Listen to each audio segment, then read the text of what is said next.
मैं Anil Suthar zero mathematics classes में आप लोगों को हार्दिक अभिनंदन करता हूँ।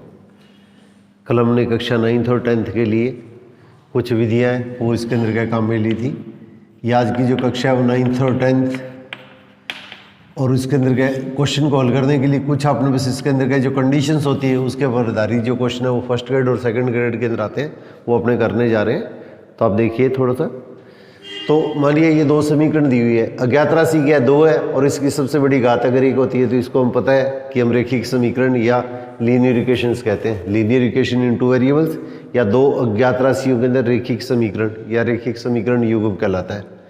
तो इसको हल करने की हमारे पास इसके अंदर क्या देखिए, सबसे पहले आप लोगों को मैंने ये विधि बताई थी कि x के गुणांक और y के गुणांक और अचर पद 3 स्थितियाँ हैं कि अगर पहली स्थिति है कि अगर x के गुणांक और y के गुणांक इनको अगर आपस करने में ये दोनों स्थितियाँ आपस में एक दूसरे का इनका अनुपात अगर समान नहीं रहता है, x के गुणा में और y के गुणा में अगर इनका अनुपात समान नहीं रहता है तो इसका जो ग्राफ बनता है वो इसके अंदर क्या होगा, ये प्रतिच्छेदी रेखाएं बनती है, ये इंटरसेक्टिंग लाइन बनती है और जिस बिंदु पे ये रेखाएं काटती है वो इसके अंदर क्या होगा, इसका हल कहलाता है। और ये जो हल होता है वो इसके अंदर क्या होता है, इसका अद्वितीय हल कहलाता है। वो इसका अद्वितीय हल या इसका यूनिक सॉल्यूशन बोलते हैं। ये इसका यूनिक सॉल्यूशन या अद्वितीय हल कहलाता है। अब इसी तरह से दूसरी स्थिति अपने पास आती है कि अगर x के गुणा में और y के गुणा में ये जो राशि है इनका जो अनुपात है, x के गुणांक और y के गुणांकों का अनुपात समान है और अगर कांस्टेंट अब अगर आपस में बराबर नहीं है, कांस्टेंट अगर आपस में बराबर नहीं है तो ये जो स्थिति होती है इसमें दोनों रेखाएं वो आपस में एक दूसरे की क्या होती हैं, समानांतर होती हैं। और समानांतर होती है तो इसका हमारे पास क्या कोई भी हल विद्यमान नहीं होगा, तो कोई हल विद्यमान नहीं होगा या नो सॉल्यूशन। इसका हमारे पास का कोई भी हल विद्यमान नहीं होगा या इसके अंदर नो सॉल्यूशन की पोजीशन बनती है। और तीसरी टाइप की स्थिति आप लोगों को बताई थी, x के गुणा में जो राशि है वो x के गुणांक हो गए, y के गुणा में जो राशि है y के गुणांक हो गए और जिसमें x y की टर्म्स नहीं होती है उसको अचर पद या कांस्टेंट टर्म्स बोलते हैं। अगर तीनों को डिवाइड करते हैं तो वो इसका अनुपात या रेशो कहलाता है। अगर तीनों इक्वल होते हैं तो दोनों रेखाएं जो आती है वो एक दूसरे के ऊपर आती है। इसको हम क्या कहते हैं, संपाती रेखाएं कहते हैं। इसको संपाती रेखाएं या कॉन्सिडेंट लाइन्स बोलते हैं। ये कॉन्सिडेंट लाइंस या संपाती रेखाएं कहलाती है। और इस स्थिति के अंदर हमारे पास इसके अंदर क्या होता है, अपरिमित रूप में अनंत हल होते हैं। अपरिमित रूप में अनंत हल अपने को प्राप्त होते हैं। अनंत हल या अनेक हल कुछ भी कहते हैं तो ये अपने को प्राप्त होते हैं। इसका मतलब infinite many solutions are there, infinite many solutions are there. अब 3 स्थितियां अपने पास इसके अंदर बनती है और एक इसके अंदर का होगा, इस तरह का भी क्वेश्चन इसके अंदर पूछा जाता है। यहाँ पे हल करते हैं तो हमारे पास इसके अंदर का इसका हल जो होता है वो इसके अंदर क्या होता है, संगत होता है। इस स्थिति में भी इसके अंदर हल क्या होता है, संगत होता है। जहाँ रेखाएं आपस में एक दूसरे को काटेंगी या रेखाएं एक दूसरे के ऊपर आती हैं तो उस स्थिति में इसका हल जो होता है वो अपने पास इसके अंदर क्या होता है, ये अपने पास इसके अंदर का न्याय संगत होता है। ये कंसिस्टेंट कहते हैं इसे, संगत या न्याय संगत या इसके अंदर कंसिस्टेंट कहते हैं। और जब रेखाएं आपस में समानांतर होगी तो इसके अंदर क्या होगा, इसका इस रेखा पे स्थित कोई बिंदु है वो इसको संतुष्ट नहीं करेगा, इस रेखा पे स्थित बिंदु है इसको संतुष्ट नहीं करेगा। इसका मतलब इसका हमारे पास का कोई भी हल विद्यमान नहीं होगा। तो ये इसके अंदर का इसका हल क्या कहलाता है, असंगत कहलाता है। इसको इनकंसिस्टेंट बोलते हैं। ये कम्पिटेटिव पॉइंट से आपको थोड़ा सा ध्यान रखना है। तो इन दोनों स्थितियों के अंदर क्या होगा, ये यूनिक सॉल्यूशन या द्वितीय हल की स्थिति में या आपने उसके दोनों रेखाएं आपस में एक दूसरे के ऊपर संपाती होती हैं, कॉन्सिडेंट होती है, तो उस स्थिति के अंदर इसका हल जो होता है वो अपने पास इसके अंदर संगत या अपने पास न्याय संगत या इसको कंसिस्टेंट कहते हैं। और जो रेखाएं जब समानांतर होती है तो इस स्थिति के अंदर इसका कोई हल विद्यमान नहीं होगा और अविद्यमान नहीं होगा तो इसका हल का अपने पास इसके अंदर क्या कहलाएगा, ये जो सिस्टम होगा, ये समीकरणों का जो निकाय होगा वो असंगत या इनकंसिस्टेंट कहलाता है। अब देखिए अपने पास इसके अंदर क्या होगा, सबसे पहले ये आप लोगों को मैं इसके अंदर का कोई भी जो समीकरण है उसको हल करने के लिए अपने पास इसके अंदर क्या होगा, जो विधियाँ हैं वो आप लोगों को बता रहा हूँ। और उसके बाद में इसके अंदर क्या हुआ, ये तीनों स्थितियों के अंदर क्या, ये जो मैंने तीनों स्थितियाँ बताई है उस स्थिति के अंदर क्या जो अज्ञात राशि है उसका अपने पास इसके अंदर मान ज्ञात करने का अपना तरीका बताऊँगा। तो इस तरह के जो क्वेश्चन है उसके अंदर क्या फर्स्ट ग्रेड सेकंड ग्रेड के अंदर भी पूछते हैं, कंपटीशन के अंदर भी आते हैं, हर तरह के एग्जाम के अंदर पूछे जाते हैं। और इसी तरह से अपने पास इसके अंदर का ये 10th के सिलेबस के अंदर भी है। तो सबसे पहले देखिए ये अपने पास इसके अंदर के 2 समीकरण दिए है। इस समीकरण को हल करने के लिए पहले तो अपने पास इसके अंदर का ग्राफ की विधि हमने पहले की थी। ग्राफ की विधि से इस समीकरण को अपने पास इसके अंदर के किस तरीके से हल किया जाता है। फिर इसके बाद में हम अपने पास इसके अंदर हल करने जा रहे हैं। इसमें 3 विधियाँ हैं। प्रतिस्थापन विधि, ये 10th के सिलेबस के अंदर आती है, पर तो इस चीज़ की थोड़ी सी अगर एडवांस लेवल के ऊपर अपने तैयारी करें तो ये क्वेश्चन उसके अंदर के 9th में भी आ जाते हैं। तो प्रतिस्थापन विधि या इसको सब्स्टिट्यूशन मेथड बोलते हैं, सब्स्टिट्यूशन मेथड, ये सब्स्टिट्यूशन मेथड है या प्रतिस्थापन विधि कहलाती है। तो ये 2 समीकरण आपको जो दी हुई है, इस समीकरण से पहले एक समीकरण, उससे x का या y का कोई भी मान निकाल लो आप। x का या y का आपने बस इसके अंदर का कोई भी मान निकाल लेंगे। तो y का मान आपने एक तरफ रख लिया, बचे हुए मान अपने बस एक तरफ ले आएंगे, या x का मान रख कर y के मान आप दूसरी साइड में ले आओ, जैसे आपको उचित लगे। जो दोनों में से आसान समीकरण है, उस समीकरण से x का या y का मान निकाल लीजिएगा और ये मान अपने बस इसके अंदर के दूसरी समीकरण के अंदर हम पुट कर देते हैं। x और y का मान ये एक समीकरण से, जो आसान समीकरण है दोनों में से, उससे x का या y का एक मान निकाल के दूसरी समीकरण के अंदर रख देते हैं। तो अब इसके अंदर क्या लिखेंगे, y का मान समीकरण 2 में रखने पर, ये अपने पास मान है वो समीकरण 2 में रखने पर, तो 3x + 2, y की जगह y का मान लिख दो। इसको मैंने जैसे समीकरण नंबर 3 दे दिया है, तो अपने पास इसके अंदर मान लिखेंगे तो क्या होगा, 5 - 2x, 5 - 2x = 8। ये ध्यान रखिएगा, ये 2 के गुणा में और y का पूरा मान ये है, इसका ये जो मान आएगा इसके पूरे का 2 से गुणा होगा। तो ब्रैकेट अगर नहीं डालेंगे तो क्वेश्चन आपका गलत हो जाएगा। अगर आप ब्रैकेट नहीं डालते हैं तो इसका हमारे पास इसके अंदर क्या होगा, सिर्फ 5 का 2 से गुणा माना जाएगा और आपका क्वेश्चन है वो इसके अंदर क्या क्रॉस हो जाएगा। तो इसलिए इसके अंदर क्या ब्रैकेट जरूर डालना है। अब ब्रैकेट को आप पहले हल कर दो, तो ब्रैकेट को खोलेंगे तो क्या आएगा, 3x, इसको इससे गुणा करेंगे तो कितना होगा 10, प्लस, और यहाँ पे कोई निशानी है तो प्लस, प्लस प्लस का गुणा प्लस, प्लस और माइनस का गुणा माइनस, 2 को 4 से गुणा किया तो x। अब देखो 3x में से ये संख्या आपने बस इसके अंदर क्या माइनस कर दो, तो इसका हमारे पास 3, ये अपने पास इसके अंदर x के पद है वो तो एक तरफ रख लो, बचे हुए जो टर्म है उसके अंदर क्या दूसरी तरफ ले जाओ। x के पद है उसको एक तरफ रख लो, बचे हुए जो पद होते हैं वो अपने पास इसके अंदर के बराबर के दूसरी तरफ ले जाओ। इसको पक्षांतरण करना या स्थानांतरण करना कहते हैं, ट्रांसपोज करना, ट्रांसपोजिशन। तो अब आपने बस इसके अंदर क्या देखो, 3x और -4y, इसका मतलब ये चीज़ अपने पास क्या, प्लस का मतलब अपने पास आपका लाभ है, माइनस का मतलब अपने पास वो घाटा है। अगर कोई भी कैलकुलेशन में अगर गलती ना करें, इससे चीज़ से समझने के लिए मैं आप लोगों को इसको द्वारा फिर बार बार अच्छी तरह से रिपीट करता हूँ कि छोटी क्लासों में ज़्यादातर इस तरह के बच्चे वो इस चीज़ को गलत करते हैं। तो इसके अंदर हमारे पास क्या, ये 3 रुपये फायदा और 4 रुपये घाटा है, इसका मतलब हमारे पास 1 रुपये घाटा हो गया। तो कोई भी संख्या अगर x या y की है उसके साथ में 1 लगाने की जरूरत नहीं होती, ये अपने पास 1 लगाने की जरूरत नहीं होती। इसका मतलब हमारे पास ये घाटा है तो इसका माइनस का निशान आ गया और इसके अंदर साथ में अपने पास इसके अंदर -x आ गया। तो -1x या -x, अब 8 रुपये फायदा है और 10 रुपये घाटा है, तो इसका मतलब 2 रुपये अपने पास क्या, वो घाटा हो गया। अब इसके अंदर क्या माइनस है, माइनस कैंसिल हो जाएगा, तो x का मान हमारे पास इसके अंदर कितना हो गया, 2 आ गया। ये x का मान कोई भी एक समीकरण में रख लीजिए आप, जो सबसे आसान समीकरण है उसमें रख दो आप। तो x का मान समीकरण 1 में रखने पर, ये मैं समीकरण को शॉर्ट में समी लिख रहा हूँ, समी के आगे बिंदी लगा रहा हूँ, ये समीकरण पढ़ना है आप लोगों को इसको। तो समीकरण 1 में रखने पर तो x की जगह x का मान लिख दो, तो 2x की जगह x का मान लिख लो, प्लस y = 5, 2 को 2 से गुणा किया 4, प्लस y = 5, तो y बराबर कितना होगा 5।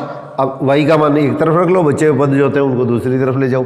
तो जब ये 4 दूसरी साइड में जाएगा तो इसका निशान बदल जाएगा, तो y बराबर कितना होगा, 1 हो गया। अतः इस समीकरण का जो हल है वो क्या लिखेंगे, x = 2 और y = 1। ये इस समीकरण का क्या कहलाता है, हल कहलाता है। तो ये हल करने की क्या कहलाती है, प्रतिस्थापन विधि कहलाती है। ये इसकी हल करने की प्रतिस्थापन विधि कहलाती है।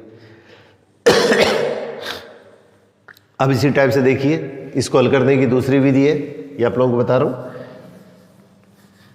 अगर मेरे को टाइम मिला तो इसके अंदर के बीच के अंदर के इस तरह की अलग से जो विधि है उसके 1-1, 2-2 क्वेश्चन आप लोगों को और प्रैक्टिस करवा दूंगा मैं। तो इस तरह के जो क्वेश्चन होते हैं वो CBSE बोर्ड में ज़्यादा पूछे जाते हैं। राजस्थान बोर्ड के अंदर के इस तरह के जो क्वेश्चन है उसके अंदर आने की संभावना हमेशा कम रही है, परंतु सिलेबस कम होने के कारण अर्धवार्षिक में इस तरह के क्वेश्चन उसके अंदर पूछे जा सकते हैं। हाफ ईयरली के अंदर ऐसे क्वेश्चन पूछे जा सकते हैं। अब दूसरी विधि है वो अपने पास इसके अंदर है विलोपन विधि। इसको इलिमिनेशन मेथड बोलते हैं, इलिमिनेशन मेथड। तो इस विधि में हम क्या करते हैं, x का या y का गुणांक है वो आपस में बराबर करते हैं। एक x का या y का जो भी गुणांक अपने को बराबर करना इजी होता है उसको हम सबसे पहले क्या करते हैं, इसमें बराबर करते हैं। तो यहाँ पे देखिए अपने पास इसके अंदर का समीकरण है। तो पहली समीकरण अपने को दे रखी है 2x + y = 5 और दूसरी समीकरण दे रखी है 3x + 2y = 8। ये दो समीकरण अपने को दे रखी है, उन्हीं समीकरणों को मैंने द्वारा लिख लिया। अब देखिए अगर x का गुणांक बराबर करना है तो इसको तो 3 से और इसको 2 से मल्टीप्लाई करेंगे।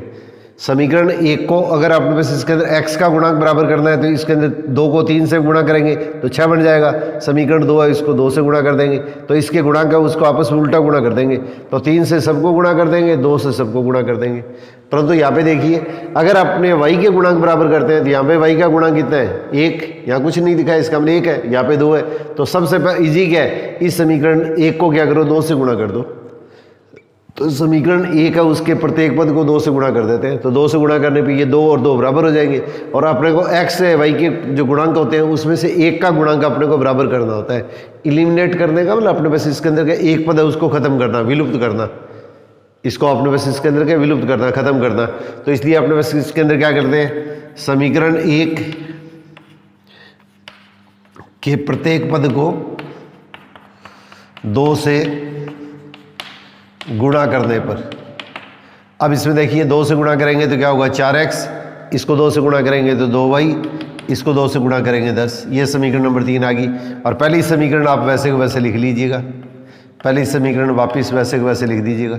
अब देखिए y के गुणांक बराबर हो गए। अब y के गुणांक अगर एक जैसे हैं और दोनों का चिन्ह अगर एक जैसा है तब तो इसमें क्या करते हैं, हम इसको घटा देते हैं। और अगर दोनों का चिन्ह अगर विपरीत है तो इसके अंदर हम क्या करते हैं, इसको जोड़ देते हैं। बस इस चीज़ की थोड़ी सी प्रैक्टिस कर लेना, क्वेश्चन आपका किसी भी स्थिति के अंदर गलत नहीं होगा। x का जो गुणांक या y का गुणांक अगर एक गुणांक अगर बराबर हो गया है और दोनों का चिन्ह अगर एक जैसा है तब तो दोनों समीकरणों को आपस में क्या करना है, घटाना है। और दोनों का अगर मान एक जैसा है, x के y के पद है उसके गुणांकों में से एक का पद अगर एक जैसा है और चिन्ह अगर विपरीत होता है तो दोनों को क्या कर देते हैं, हम जोड़ देते हैं। तो यहाँ पे देखिए दोनों स्थितियों के अंदर क्या होगा, y के गुणांक क्या एक जैसे हैं और चिन्ह भी एक जैसा है, इसलिए अपने पास इसके अंदर क्या इन समीकरणों को आपस में क्या करेंगे, घटा देंगे। तो घटाने पर इस समीकरण में से ये समीकरण माइनस कर देंगे। तो एक चीज़ आपने 7वीं 8वीं के अंदर पढ़ी है, इसके अंदर क्या होगा, नीचे वाली जो संख्या होते हैं उसके प्रत्येक पद का चिन्ह हम क्या आपस में चेंज कर देते हैं। अब देखिए 2y प्लस का है और 2y माइनस का है, इसका मतलब 2y में 2y अगर घटाएंगे तो क्या होगा, ये तो 0 हो गया। इसका मतलब जोड़ने पर क्या होगा, ये मान तो खत्म हो गया। अब आपने बस इसके अंदर क्या 4x में से 3x घटाइएगा तो 4 तो प्लस है, अब 3 का निशान है ना वो प्लस का नहीं माना जाएगा, ये माइनस माना जाएगा। अब आपने पास इसके अंदर निशान क्या, नीचे वाला निशान लेना है। तो इसके अंदर हमारे पास इसके अंदर कितना होगा, 1x, x के साथ में 1 होता है तो उसको लगाने की जरूरत नहीं है। 10 में से 8 घटा दो 2, तो x का मान 2 आ गया। अब ये x का मान 2 कोई भी एक समीकरण में रख दो, जैसे आपने पहले हल किया था, जैसे आपने पहले हल किया था उसी तरह से इसका मान इसमें रख लो। तो समीकरण 1 में x बराबर 2 रखने पर, x का जो मान रखने पर, या x बराबर 2 रखने पर जो भी x का मान है वो रख देना है। तो x का मान इसमें रख दिएगा, तो 2x की जगह x का मान लिख दिया, प्लस y बराबर अपने पास है 5, 2 को 2 से गुणा किया 4, प्लस y बराबर 5, तो y बराबर कितना होगा 5। अब y के अलावा बचे हुए जो पद होते हैं उनको दूसरी तरफ ले जाते हैं, तो y बराबर हमारे पास क्या क्वेश्चन के अंदर कितना होगा, 1 होगा। अब लास्ट में x और y के दोनों के मान साथ साथ लिख दो, x बराबर 2 और y बराबर 1, ये हमारे पास में इसका हल हो जाएगा। ये समीकरण निकाय का अपने पास में हल कहलाता है। अब तीसरी विधि है, ये सबसे इंपॉर्टेंट विधि में आती है, ये आगे कम्पिटिटिव पॉइंट से इसके अंदर बड़ी क्लासों में बड़ी कैलकुलेशन हल करने के लिए इसके अंदर क्या प्राय इसी को काम में लेते हैं। तो देखिए तीसरी विधि हमारे पास इसके अंदर होती है वज्र गुणन विधि। इन विधियों की थोड़ी सी आपको प्रैक्टिस करनी है। वज्र गुणन विधि, इसको बोलते हैं cross multiplication method, cross multiplication method. वज्र का मतलब तिरछा गुणा करना होता है, वज्र गुणन विधि। तो यहाँ पे देखिए इस समीकरण को अपने पास अगर वज्र गुणन विधि से हल करते हैं तो अपने को सबसे पहले सारे पद एक तरफ ले आया करो। अगर वज्र गुणन विधि या क्रॉस मल्टीप्लिकेशन से अगर किसी भी समीकरण को हल करना है तो इस स्थिति के अंदर क्या सारे पद सबसे पहले अपने पास में एक तरफ ले आया करो। अब सारे पद एक तरफ लेके आएंगे तो अपने पास इसके अंदर क्या होगा, इनके निशान वो चेंज कर देंगे। अब इसमें थोड़ा सा सिस्टम देखिए, आप समझने वाली चीज़ है, बिल्कुल आसान सी चीज़ है। सबसे पहले एक्स वाले पदों को छोड़ दीजिएगा। एक चीज़ आपको सबसे पहले ध्यान रखनी है, एक्स के पद सबसे पहले लिखेंगे, फिर वाई के पद उसके नीचे लिखेंगे, फिर जिसमें एक्स और वाई के पद नहीं है उनको अचर पद या कांस्टेंट टर्म्स कहते हैं, वो अपने पास इसके अंदर गई, अपने पास इसके अंदर पद लिखते हैं। अब देखिए एक्स के पद छोड़ दीजिएगा और वाई के जो गुणांक है वो सबसे पहले अपने लिख लेंगे, एक दूसरे के नीचे लिखने। फिर इसके अंदर क्या होगा, अपने पास इसके अंदर गई ये जो कांस्टेंट टर्म्स होती है, अचर पद होते हैं, वो लिख लेते हैं। फिर इसके बाद में क्या करते हैं, एक्स के गुणांक वो अपने पास इसके अंदर लिख लेते हैं। फिर वापस इसके अंदर क्या होगा, वाई के गुणांक लिख लेते हैं। मैं एक बार फिर रिपीट कर रहा हूँ, थोड़ा ध्यान दीजिएगा। पहले एक्स वाले पदों को छोड़ दो, फिर वाई के गुणा में जो संख्या है वो इसके वाई के गुणांक या कोफिशिएंट्स कहलाते हैं, सबसे पहले वो लिखेंगे आप, 1 और 2। इसका निशान साथ में लगाना है, प्लस है तो लगाने की जरूरत नहीं है, माइनस है तो लगाना है। फिर इसके बाद में इस पद को छोड़ के आगे चलते जाओ तो इसके अंदर क्या होगा, ये कांस्टेंट कितना होगा, -5 और -8। फिर इसके अंदर के इस पद को छोड़ के वापस इसी के पर आ जाओ तो एक्स का गुणांक अब कितना होगा, 2 और 3। फिर वापस वाई का गुणांक अपने पास ये हो गया। ये जो संख्या है इसके बीच में तो एक्स लिख लो, इन दोनों पदों के बीच में वाई लिख लो और इसके बटे में अपने पास इसके अंदर गए 1 लिख लेंगे। तो इन दोनों के पदों के बीच में एक्स लिख लेंगे, इन दोनों पदों के बीच में वाई लिख लेंगे और इन दोनों के बीच बटे के अंदर अपने पास इसके अंदर गए ये स्टेप लिख लेंगे। बुकों के अंदर गए, इसके अंदर गए, यहाँ पे इस तरह से निशान नहीं लगाया हुआ है, बटे का निशान लगाना चाहे तो आप लगा सकते हैं, ना लगाए तो इसके अंदर के ज़्यादा टेंशन लेने की जरूरत नहीं है। अब देखिए अपने पास इसके अंदर गए किस तरह से हल करेंगे, एक्स बराबर वाई बटे में 1, इसको आप इस तरह से लिखिएगा। इन दोनों पदों के बीच में एक्स, इन दोनों पदों के ऊपर थोड़ा सा वाई और इन दोनों पदों के थोड़ा सा ऊपर इसके अंदर का 1 लिख लेंगे। अब आपने बस इसके अंदर क्या करेंगे, इस संख्या को इससे गुणा करेंगे और इस संख्या को इससे गुणा करेंगे। तो इस संख्या को इससे गुणा करेंगे तो हमारे पास इसके अंदर मान क्या बनेगा, 1 गुणा -8। थोड़ा सा ध्यान दीजिएगा आप लोग, इस संख्या को इससे गुणा करेंगे, फिर माइनस का निशान, इन दोनों संख्याओं को आपस में गुणा करेंगे तो 2 गुणा -5। अगर माइनस की संख्या है तो ब्रैकेट जरूर डालना है, इसमें प्लस वाले में डालना चाहे तो आपकी इच्छा है, नहीं डालने तो कोई फर्क नहीं पड़ेगा। एक्स बटे में इस संख्या को इससे गुणा करेंगे और इस संख्या को इससे गुणा करेंगे, बीच में माइनस का निशान। वैसे ही हमारे पास है वाई बटे में, इसका इससे गुणा करेंगे, इसको इससे गुणा करेंगे तो अब अपने पास इसके अंदर क्या होगा, -5 गुणा 3 और फिर इसके अंदर क्या होगा, माइनस का निशान, फिर -8 और इसके अंदर क्या होगा, प्लस का 2। फिर इसके अंदर क्या लिखेंगे, वापिस 1 बटे में इसका तो इससे गुणा तो 2 गुणा 2 माइनस इस संख्या का इससे गुणा 3 गुणा 1। स्टेप को ध्यान से करिएगा आप। एक्स बटे में अपने पास इस संख्या का इससे गुणा, फिर माइनस इस संख्या का इससे गुणा, वाई बटे में इस संख्या का इससे गुणा, इस संख्या का इससे गुणा, बीच में माइनस का निशान, फिर 1 बटे में इस संख्या का इससे गुणा, माइनस इस संख्या का इससे गुणा। अब इस चीज़ को आप हल कर लीजिएगा। तो इसको हल करेंगे तो हमारे पास देखिए इसके दरमियान क्या आएगा, माइनस और प्लस का गुणा माइनस तो माइनस के 8 हो गए और इन दोनों को गुणा करेंगे तो माइनस और माइनस का गुणा प्लस, ये एक तो माइनस ही है और एक बार माइनस है तो माइनस और माइनस का गुणा कितना होगा, प्लस। इसका मतलब कितना होगा अपने पास क्या, प्लस का 10। अब इसी तरह से वाई बटे में प्लस और माइनस का गुणा इसके अंदर कितना होगा, माइनस तो माइनस का 15 और माइनस यहाँ पे देखो ये माइनस है, ये माइनस है, ये प्लस है तो तीनों को गुणा करेंगे तो माइनस और माइनस का गुणा तो प्लस हो गया। और अब आपने बस इसके अंदर 8 को 2 से गुणा करेंगे तो 16 और 1 बटे में 2 को 2 से गुणा किया 4 और 3 को 1 से गुणा किया 3। अब x बटे में बड़ी संख्या में से छोटी संख्या घटा के बड़ी संख्या का निशान लगा लो। 10 में से 8 घटाना है, इसको -18 मत कर देना आप लोग। ज़्यादातर बच्चे यही गलती करते हैं, इस चीज़ से आपको ध्यान रखना है। इसका मतलब ये फ़ायदा है, ये घाटा है, तो 10 रुपये फ़ायदा और 8 रुपये घाटा है, इसका मतलब 2 रुपये का फ़ायदा हो गया। तो बड़ी संख्या में से छोटी संख्या घटा के बड़ी संख्या का निशान लगा दो। इस तरह से ये तो फ़ायदा है, ये घाटा है, तो इसका मतलब 1 रुपये का अपने पास फ़ायदा हो गया। घाटा है तो माइनस का निशान लगा दिया करो। और 4 रुपये का फ़ायदा है और 3 रुपये का घाटा है तो 1 रुपये का अपने पास इसके अंदर क्या होगा, ये अपने पास इसके अंदर फ़ायदा हो गया, लाभ हो गया। अब इस संख्या को छोड़ दीजिएगा, इस संख्या को ऊपर ले जाइए तो x बराबर 2 बटे में 1, इसको ऊपर ले जाएंगे तो 2 बटे में 1 बराबर 2 और इसी तरह से y बराबर क्या लिखेंगे, 1 बटे में 1 से गुणा किया तो 1 बटे 1 1 से गुणा किया तो 1। ये हमारे पास इस समीकरण का क्या होगा, हल कहलाएगा। ये हमारे पास जो समीकरण है उस समीकरण निकाय का हल कहलाता है।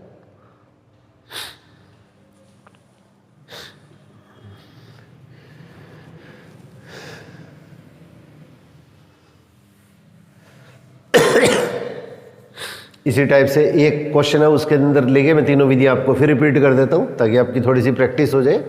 फिर आप थोड़ा थोड़ा क्वेश्चन है उसके अंदर का इसका अभ्यास जरूर कीजिएगा, या ये जो क्वेश्चन है उन्हीं को अपने पास इसके अंदर का द्वारा देखना चाहें तो द्वारा देख सकते हैं।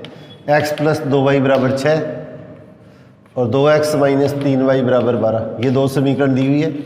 अब इसको तीनों विधियों से अपने बस इसके अंदर कैल करते हैं। तो सबसे पहले आपको मैंने विधि क्या बताई थी, प्रतिस्थापन विधि।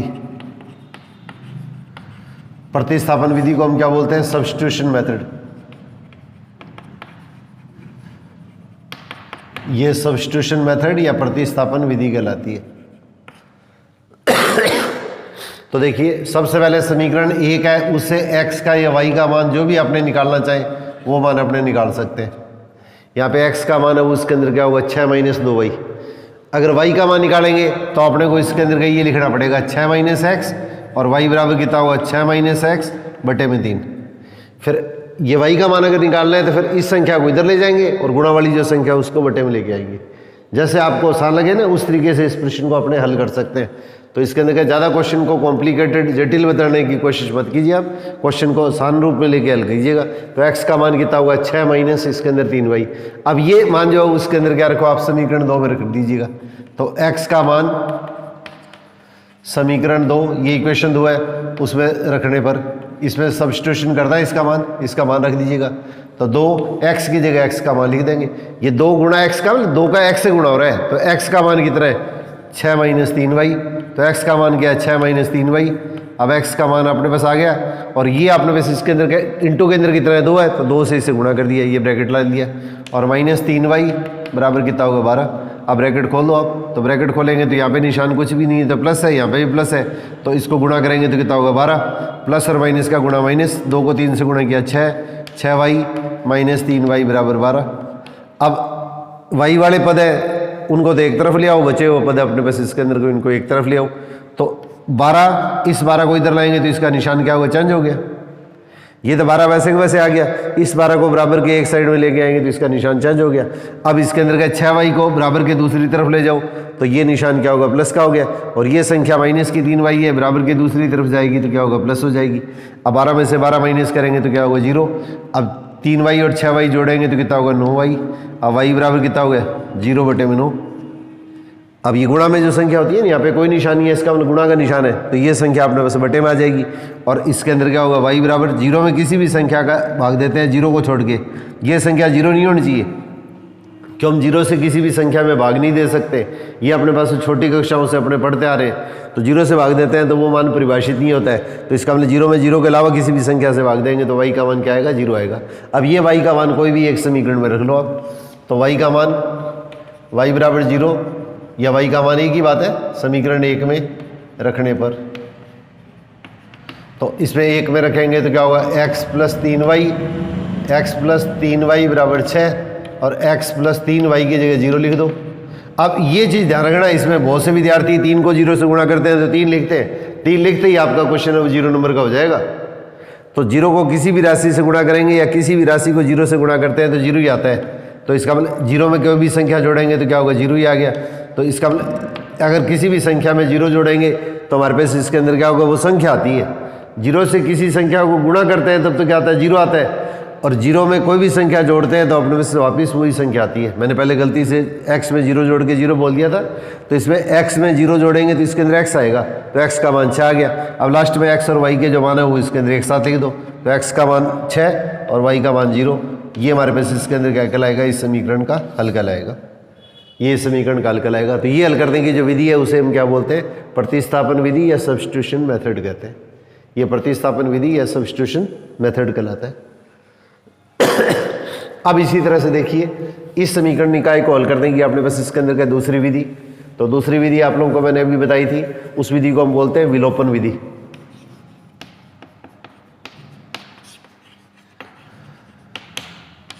तो विलोपन विधि या इसको इलिमिनेशन मेथड बोलते हैं।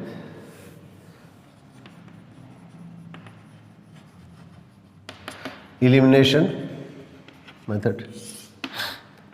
तो एक मैं आप लोगों से निवेदन करना चाहूँगा कि इसके अंदर क्या ये वापस कोरोना का जो वेरिएंट है उसके अंदर क्या बदल के इसके अंदर जिस रूप में आ रहा है, उस कारण से इसके अंदर का जो गाइडलाइन जारी हुई है, तो गाइडलाइन जारी हुई है उसके अंदर क्या फिर वापस अपने पास कक्षा के अंदर के बच्चों की उपस्थिति है वो 50% कर दी गई है।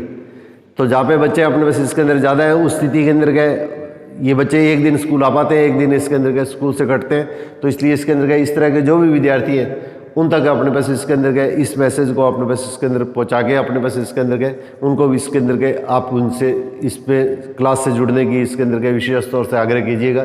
मेरे भी अपने पास से निवेदन है कि अपने पास इसके अंदर के बच्चों की जो मेहनत है उसके अंदर कहीं वेस्ट नहीं जाए और कहीं ऐसी स्थिति नहीं होगी अपने पास इसके अंदर क्या होगा, ये इसके अंदर पहले वाली जो भयावह स्थिति बने और इसके अंदर क्या ये जो हाफ ईयरली के एग्ज़ाम है और आपके जो पहले टर्म फर्स्ट और सेकंड टेस्ट के जो एग्ज़ाम हुए उसके बेस के ऊपर ही आपका बोर्ड का रिजल्ट डिक्लेयर किया जाए।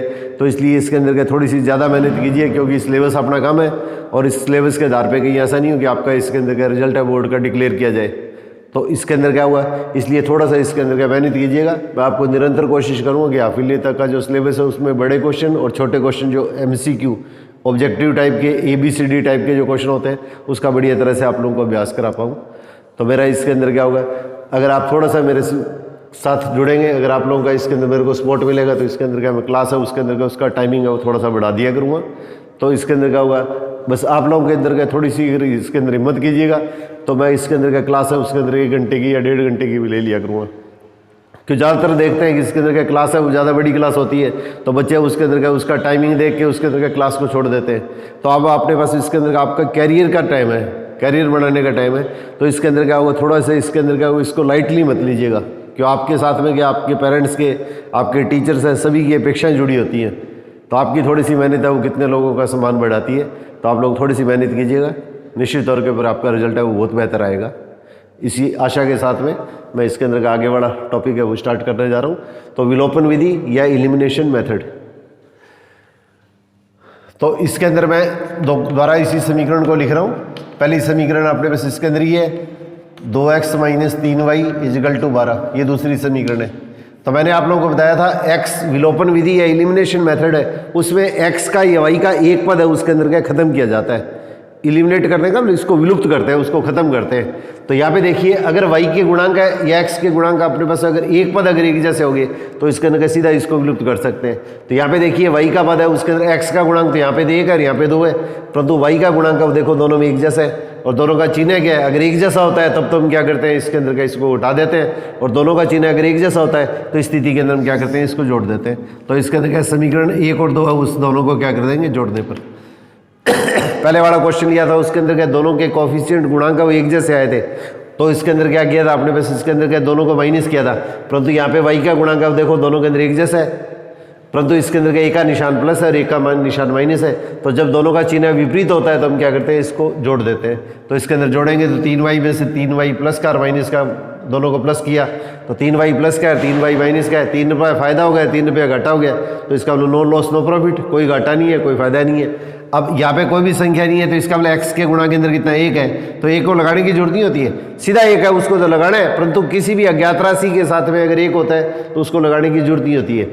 तो इसका मतलब हमारे पास क्या हुआ 1 और 2 कितना होगा 3, तो 3x इन दोनों को आपने बस जोड़ दिया तो इसके अंदर कितना होगा 18 और x बराबर कितना होगा, ये संख्या यहाँ पे कोई निशान नहीं है इसका मतलब गुणा का चिन्ह है तो इसका मतलब ये मान क्या होगा बटे में आ जाएगा। तो 18 में इसके अंदर के 3 का भाग देंगे तो क्या 6 आ जाएगा। अब ये x बराबर कितना होगा 6 आ गया। अब ये x का मान कोई भी एक समीकरण में रख लीजिए आप। तो समीकरण 1 के अंदर समीकरण 1 में x का मान रखने पर तो x का मान रखेंगे तो हमारे पास इसके अंदर कितना होगा x + 3y = 6, तो x की जगह x का मान लिख लो प्लस 3y = 6। अब एक चीज़ आप लोगों ने पढ़ी है छोटी क्लासों से आप समीकरण पढ़ते आ रहे हैं, इस तरह की कहीं भी लापरवाही नहीं हो जाए। जिन लोगों ने अभ्यास कम किया है वो थोड़ी सी मेहनत कीजिएगा ताकि आपको पीछे की क्लासों के जो बेसिक कॉन्सेप्ट्स हैं छोटे छोटी चीज़ें वो क्लियर हो जाएँ, ताकि आपकी इसके अंदर के किसी भी प्रकार की त्रुटि नहीं हो। तो इसमें क्या हुआ x या y की जो रकम है उसके अंदर x का मान तो रख दिया, y का पद है वो एक तरफ रख लो, इसके अलावा जितनी भी टर्म्स है उसको अपने पास इसके अंदर क्या दूसरी साइड में ले जाएंगे। तो इसके अंदर क्या है 6 में से 6 माइनस किया तो कितना होगा 0 हो गया। अब 3 को आप अक्षांतरण मत कर देना, यहाँ पे कोई निशानी है, अगर इन संख्याओं के बीच में प्लस या माइनस का चिन्ह है तो ये पूरी संख्या एक संख्या की तरह व्यवहार करती है, ये चीज़ अपने को ध्यान रखना है। यहाँ पे अगर गुणा का निशान है तो इसका ये संख्या एक संख्या की तरह व्यवहार करती है, तो इस संख्या को तो वैसे के वैसे रखेंगे और इसके अलावा जो भी संख्या प्लस और माइनस में है उसको बराबर की दूसरी तरफ लेके जाएंगे, उसको बराबर के दूसरी तरफ लेके जाएंगे। तो ये संख्या तो वैसे के वैसे रहेगी, ये संख्या बराबर के जब दूसरी साइड में जाएगी तो इसका चिन्ह बदल जाएगा, प्लस है तो माइनस हो जाएगा, माइनस है तो प्लस हो जाएगा।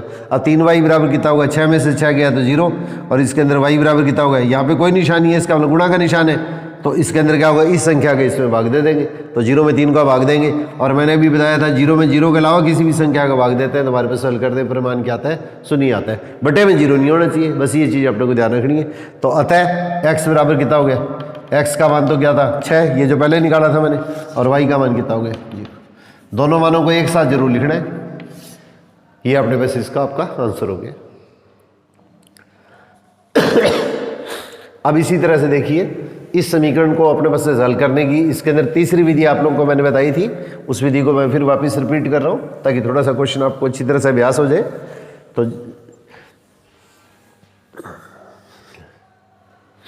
तो तीसरी विधि है वज्र गुणन विधि, इसको क्रॉस मल्टीप्लिकेशन मेथड बोलते हैं।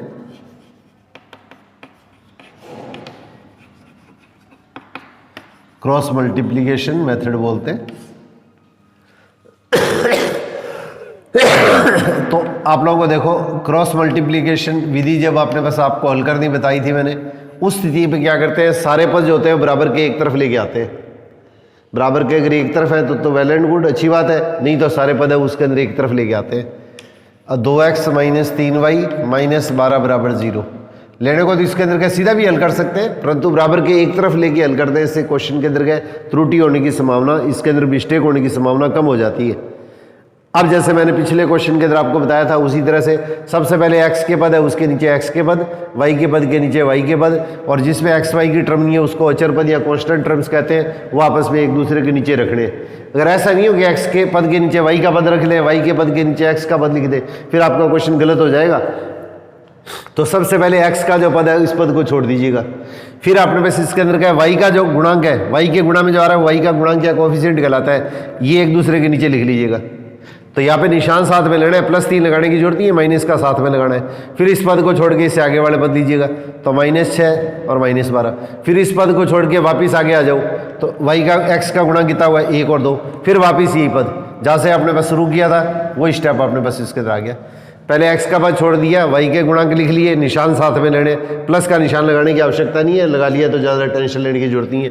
फिर इसके बाद में इससे आगे बड़ा पद लेंगे तो -6 और -12, फिर इसको छोड़ देंगे तो x का पद लेंगे 1 और 2, और फिर इसके बाद में वापस जहाँ से शुरू किया है वहीं पर ले लेंगे। इन दोनों के बीच के गैप के अंदर x लगा देंगे, इन दोनों के गैप के बीच में y लगा देंगे, और इन दोनों का गैप है इसे थोड़ा सा ऊपर लिख लिया करो, x और y, इन दोनों के बीच के अंदर गैप है उसमें x लिख लिया, इन दोनों का जो गैप है उसके बीच में y लिख दिया, और इन दोनों का गैप है उसके बीच के अंदर ये 1 लिख लिया, x y और 1। फिर इसके बाद में क्या लिखेंगे, x बटे में y बटे में 1 बटे में। इसका 1-2 क्वेश्चनों के अंदर अभ्यास कर लेना, फिर आपका कोई भी क्वेश्चन गलत नहीं होगा। इस संख्या का इससे गुणा करेंगे तो 3 - 12 ब्रैकेट डाल दो, इसका मतलब गुणा ही होता है, तो इसका इससे गुणा, फिर माइनस का चिन्ह लगाना है, इस संख्या का इससे गुणा करना है। पहले ये संख्या लिखनी है फिर इस संख्या को लिखनी है, तो पहले इसका इससे गुणा करो, फिर माइनस इसका इससे गुणा करो, तो माइनस का 3 और माइनस का 6। फिर अपने पास क्या लिखेंगे, इसी तरह से y बटे में पहले इस संख्या का इससे गुणा करो, तो -6 गुणा 2, इस संख्या का इससे गुणा किया, फिर माइनस का चिन्ह है, फिर इस संख्या का इससे गुणा करो, तो -12 और इंटू के अंदर क्या होगा 1। इस संख्या का इससे गुणा, ये निशान ध्यान रखना, -6 का 2 से गुणा, फिर वापिस बीच में माइनस का निशान, इस संख्या का इससे गुणा, -12 का 1 से गुणा, फिर इसके अंदर क्या 1 बटे में इस संख्या का इससे गुणा, तो 1 गुणा -3, और फिर माइनस का चिन्ह है, इन दोनों का आपस में गुणा, तो 2 गुणा 3। ब्रैकेट का मतलब गुणा ही होता है, ब्रैकेट लगा लिया करो, या इसके अंदर अगर गुणा लगाए तो इसके अंदर क्या होगा, ये माइनस की जो संख्या है उसके ऊपर ब्रैकेट जरूर डालना है, ये चीज़ ध्यान रखनी है अपने को। अब इस चीज़ को अपने बस क्या क्वेश्चन के अंदर आप हल करते हैं, तो हल करेंगे तो हमारे पास इसके अंदर क्या किस तरह की स्थिति बनेगी, थोड़ा देखिए आप। x बटे में थोड़ा सा ध्यान दीजिएगा, फिर y बटे में और 1 बटे में। अब देखिए इसको इससे गुणा करेंगे, तो इसको गुणा करेंगे तो हमारे पास इसके अंदर क्या किस तरह स्थिति बनेगी, यहाँ पे तो क्या प्लस का चिन्ह है, यहाँ पे माइनस का चिन्ह है, तो प्लस और माइनस का गुणा कितना होगा माइनस। दोनों संख्याओं का चिन्ह अगर एक जैसा होता है और अगर गुणा करते हैं तो निशान क्या आता है प्लस आता है, दोनों संख्या अगर विपरीत चिन्ह की है तो गुणा करते हैं तो इसके अंदर निशान क्या आता है माइनस आता है, ये ध्यान रखिएगा आप। दोनों संख्याएं इसका अगर गुणा करते हैं दोनों संख्याओं का अगर आप बस इसके अंदर गुणा करते हैं, दोनों संख्याएं और उनका चिन्ह अगर एक जैसा होता है तो इसके अंदर क्या गुणा करेंगे तो क्या प्लस आएगा, और दोनों संख्याएं अगर विपरीत चिन्ह की है और अगर इसका गुणा करते हैं तो इसके अंदर गुणा क्या आता है, माइनस आता है। ये स्पेशली अपने को ध्यान रखना है, इस तरह के निशान के अंदर कोई भी तरह की त्रुटि नहीं होनी चाहिए। और दोनों संख्याएं अगर प्लस की है और दोनों संख्याओं को प्लस करेंगे तो इसके अंदर निशान क्या आएगा, प्लस आएगा। दोनों संख्या माइनस की है और दोनों को प्लस करेंगे तो इसके अंदर कितना आएगा, माइनस आएगा। और दोनों संख्या अगर विपरीत निशान की है और इसको अगर प्लस करते हैं तो इसके अंदर क्या होगा, बड़ी संख्या का चिन्ह आता है, बड़ी संख्या का चिन्ह आता है। बड़ी संख्या में से छोटी संख्या माइनस करके बड़ी संख्या का चिन्ह लगाते हैं। तो यहाँ पे देखिए, इसको इससे गुणा किया तो प्लस माइनस का गुणा माइनस, माइनस के 36, माइनस और माइनस का गुणा प्लस, प्लस और माइनस का गुणा माइनस। देखो ब्रैकेट के अंदर क्या दो बार माइनस है तो माइनस और माइनस का गुणा प्लस, और एक ब्रैकेट से बार माइनस और है तो इसका मतलब हमारे पास इसके अंदर मान कितना होगा, माइनस। तो माइनस और माइनस का गुणा प्लस, प्लस माइनस का गुणा माइनस, इसको इससे गुणा कर दो, 3 को 6 से गुणा किया तो इसके अंदर कितना हुआ, 18 आ गया।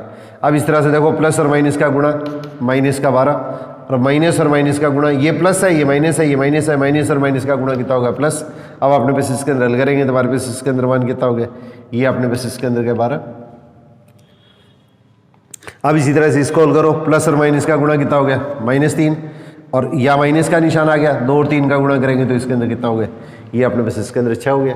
अब इस चीज़ को आप हल कीजिएगा तो माइनस और माइनस का जोड़ क्या होता है, माइनस और माइनस का गुणा है वो तो क्या होता है, माइनस और माइनस का गुणा तो प्लस होता है, ध्यान रखिएगा आप। और माइनस और माइनस का जोड़ जो होता है वो इसके अंदर माइनस होता है। मैंने एक चीज़ आप लोगों को फिर बार बार बताई आपको, इस तरह की कोई भी त्रुटि नहीं होनी चाहिए। माइनस का मतलब घाटा, माइनस का मतलब घाटा, पहले अपने को 36 रुपये का घाटा हुआ, फिर 18 रुपये का घाटा हो गया, इसका मतलब हमारे पास टोटल अपने पास घाटा कितना हो गया, अपना 54 रुपये घाटा हो गया। अब इसी तरह से इसके अंदर क्या देखो 12 रुपये घाटा है और 12 रुपये फायदा है, इसका मतलब हमारे पास क्या होगा, न तो अपने पास में फायदा हुआ न अपने पास इसके अंदर क्या घाटा हुआ, इसके अंदर क्या होगा, 0 आ गया। अब इसी तरह से 1/3 रुपये का घाटा और 6 रुपये का घाटा, तो इसका मतलब टोटल घाटा कितना हो गया, 9 रुपये का घाटा हो गया, तो अपने पास इसके अंदर ये मान हो गया।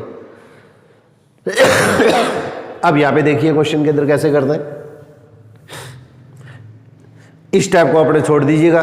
तो इसके अंदर क्या करेंगे, x बराबर, अब ये संख्या ऊपर ले जाएंगे तो 1/-9, इस संख्या को अपने ऊपर ले जाएंगे तो माइनस का 54, ये जो संख्या होती है इसको ऊपर ले जाते हैं, ये बटे वाली जो संख्या है इसको ऊपर ले जाते हैं, तो इसका ऊपर ले जाएंगे तो क्या होगा, माइनस है तो माइनस कट जाएगा, तो 54, माइनस और माइनस तो आपस में कट गया, तो 9, इसको 1 से गुणा किया 54 हो गया, बटे में 9 हो गया। अब अपने पास काट दो तो 9 × 54, तो x का मान 6 आ गया। अब इसी तरह से y बराबर लेंगे तो इसके अंदर कितना होगा, ये बटे वाली जो संख्या है इसको छोड़ दो और 1/-9, और ये बटे वाली जो संख्या है इसको तिरछा गुणा कर दो, और 0 को किसी भी संख्या से गुणा करते हैं तो क्या आता है, 0 आता है। अतः लास्ट में क्या लिख देंगे, x बराबर 6 और y बराबर 0।